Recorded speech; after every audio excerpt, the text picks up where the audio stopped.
కామి కానివాడు మోక్షగామి ఎలా అవుతాడు అని చెప్పని. సో మరి మీరు సన్యాసాశ్రమాన్ని తీసుకున్నారు, మరి ఎవరు ఏది చేసినా అది మోక్షం కోసమే అంటారు కదా స్వామి. సో ఎవరు ఏది చేసినా మోక్షం అయితే, దొంగతనం చేస్తే అది కూడా మోక్షం కోసం అవ్వాలి, గ్యాంబ్లింగ్ చేసినా మోక్షం కోసమే అవ్వాలి, ఎవరేది చేసినా కాదు స్వామి.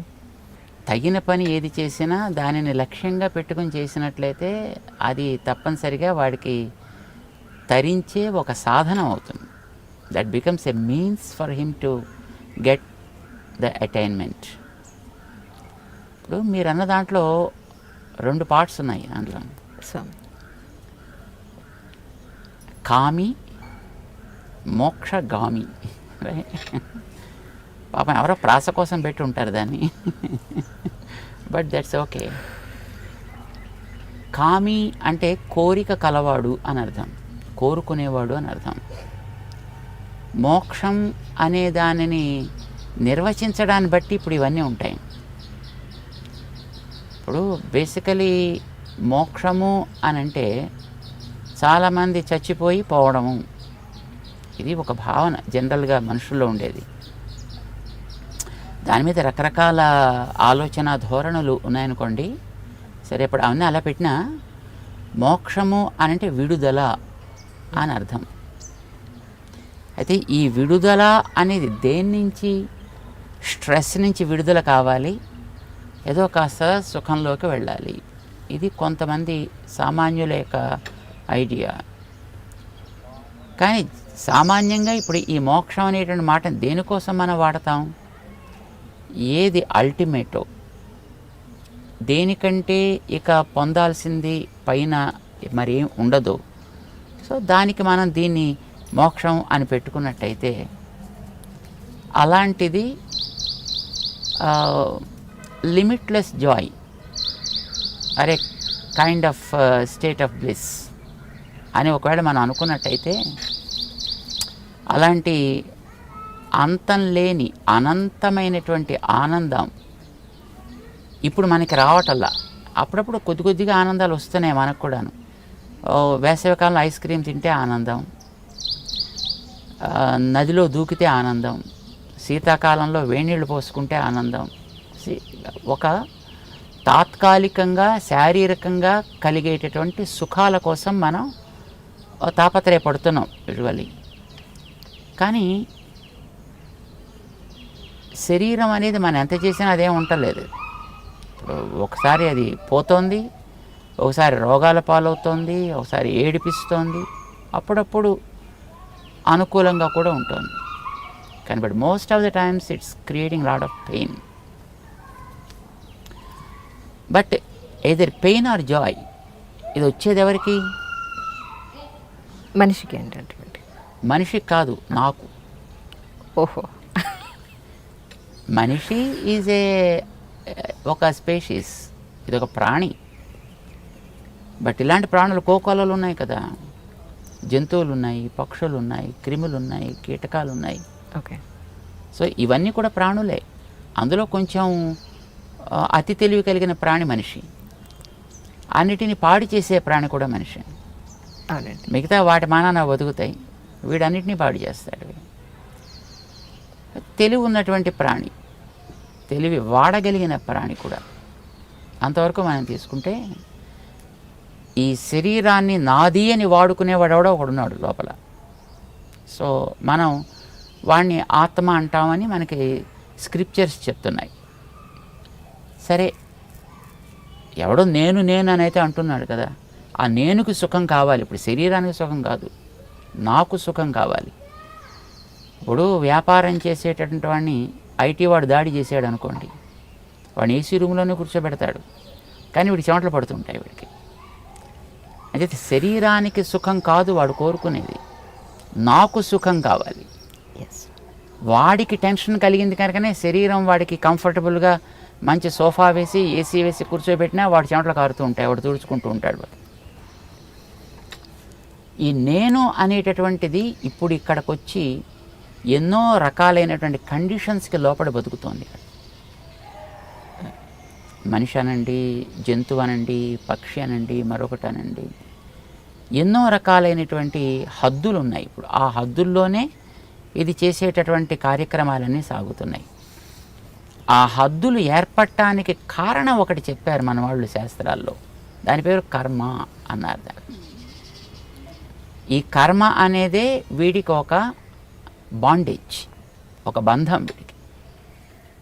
ఈ కర్మ అనే బంధం ఉన్నంత వరకు ఈ శరీరం పోతే ఇంకో శరీరం వస్తుంది, అది పోతే మరొకటి వస్తుంది.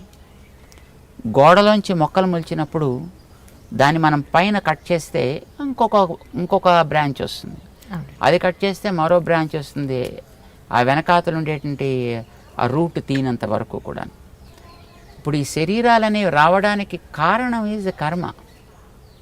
ఆ కర్మతోటి నాకు ఏర్పడ్డ ఒక బంధం.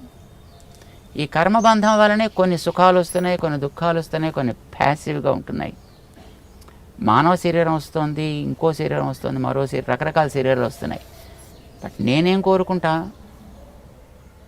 ఏదో కోరిక ఉండాలి కదా నాకు కూడా. కోరికకి కామము అని పేరు. ఓకే. కోరిక కలవాడు కామి, గుణం కలవాడు గుణి, బుద్ధి కలవాడు బుద్ధి, ధనం కలవాడు ధని, రైట్? కామం కలవాడు కామి. కామం అంటే కోరిక. దేంట్లో నీకు కోరిక? నాకు తాత్కాలికంగా శరీరాన్ని కంఫర్ట్ కలిగించడంలో కోరిక, మనస్సుకి కంఫర్ట్ కలిగించడంలో కోరిక.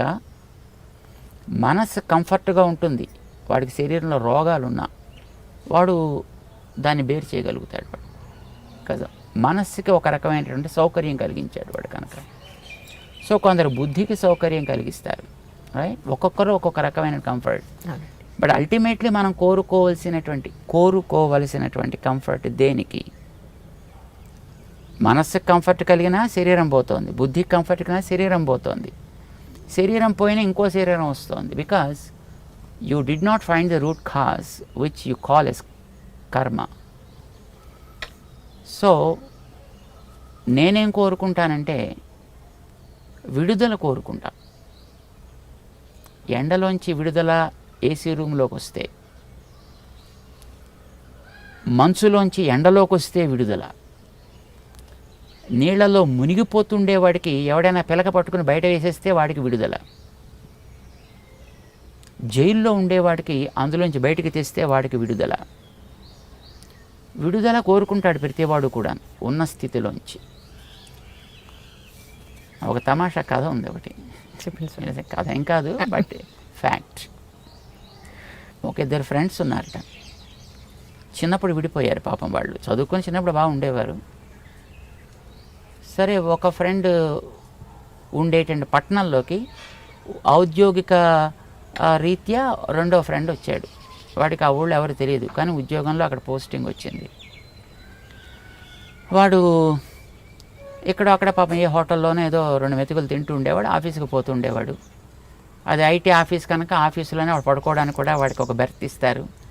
వాడు అక్కడే ఉంటూ ఉండేవాడు. వాడు అలాగే బతుకుతూ ఉండేవాడు. ఒక వారం 10 రోజులు అయిపోయింది. సడన్గా ఒకసారి వీడు ఎక్కడో బయటికి వెళ్ళినప్పుడు వీడి ఫ్రెండ్ ఒకటి కనిపించాడు. ఒరే, ఎక్కడి నుంచి వచ్చావురా అని అడిగాడు. ఇదే జాబ్లో ఉన్నాను రా. ఓరిని ఎక్కడ తింటున్నావు, ఎక్కడ ఉంటున్నావు అంటే, ఎక్కడ ఆఫీసులో పడుకుంటున్నాను రా, హోటల్లో తింటావు. ఒరే, నేను ఇంత ఫ్రెండ్ని కనీసం నాకు చెప్పను కూడా చెప్పలేదరా, రా మా ఇంటికి అన్నాడు. పాపం అంత ప్రేమతో పిలిచాడు కదా అని వీడి ఇంటికి వెళ్ళాడు. వీడు ఆ పూట భోజనం చేస్తుంటే పాపం వాళ్ళ ఆవిడ సర్వ్ చేస్తుంది. అతనికి మ్యారేజ్ అయింది, పాపం వీడికి ఇంకా మ్యారేజ్ కాల.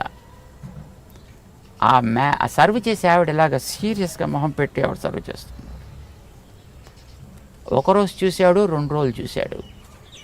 ఇంట్లో ఆవిడకి ఇష్టం లేదులో ఉంది. నేను ఇక్కడికి వచ్చి ఇంట్లో కూర్చుని తింటుంటే, అలాంటప్పుడు అనవసరంగా నేను ఇక్కడ ఉంటే మళ్ళీ వాళ్ళిద్దరికీ మధ్యలో ఎక్కడ వ్యవహారం చెడుతుందో అని పాపం వీడు మెల్లిగా రావడం మానేసి తప్పించేసుకున్నాడు. ఓ 15 రోజులు గడిచిపోయింది. పాపం వీడికి ఎందుకు వాడు రావటం లేదో తెలియలే. సడన్గా మళ్ళీ ఇంకో రోజున వాడిని పట్టుకున్నాడు. ఒరే, ఏమిట్రా రావట్లేదు మా ఇంటికి, ఏమైపోయావురా, నీకోసం నేను తిండి కూడా తినాలో మానాలో తెలియకుండా ఉంటున్నాను రా అని అడిగాడు.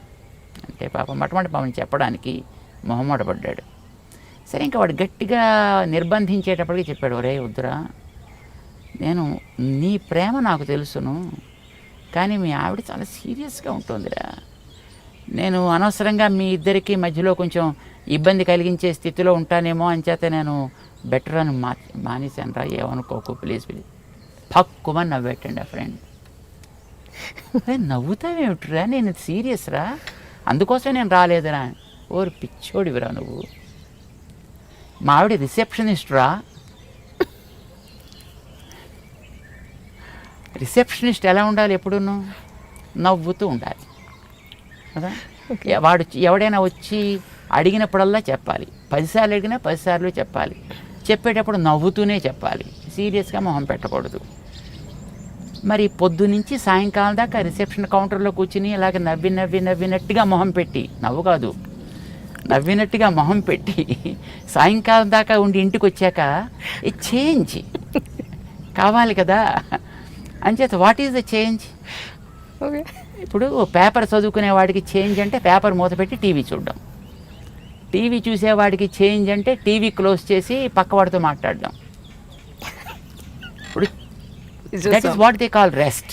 Exactly right. రెస్ట్ అంటే change from one activity to the other. మా ఆవిడికి ఎప్పుడు అలా రిసెప్షన్లో ఈ అని అలా నవ్వు మొహం పెట్టి కూర్చోవడం చేత ఏ చేంజ్ షీ నీడ్స్. ఓకే, అందుకోసం ఆవిడకి ఇంటికి వచ్చాక మరి అది సీరియస్గా మొహం పెడుతుంది, అది చేంజ్ అది.